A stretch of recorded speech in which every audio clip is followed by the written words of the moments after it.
présenté par ScienceIF. La digestion débute dans la bouche, où les aliments sont mastiqués par les dents en présence de la salive. Les aliments passent dans le pharynx pour arriver à l'œsophage.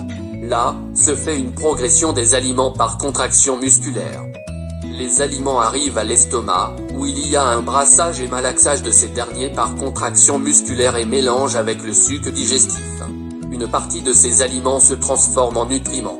La digestion des aliments est facilitée par la bile sécrétée par le foie avant de passer dans l'intestin grêle qui est considéré comme l'organe le plus important durant la digestion. Les aliments passent dans l'intestin grêle. Là, débute un brassage et une longue progression des aliments par contraction musculaire. Au niveau de l'intestin grêle, tous les aliments transformés en nutriments vont traverser la paroi de l'intestin grêle, et passent dans le sang à travers les capillaires. Ce phénomène est appelé absorption intestinale. Tous les aliments non digérés passent dans le gros intestin où il y a une progression des aliments par contraction musculaire. Au niveau du gros intestin, l'eau sera absorbée des aliments restés. Les aliments seront évacués enfin sous forme de déchets et cela se déroule toujours au niveau de l'anus. Si vous n'avez pas compris une notion, posez votre question dans les commentaires.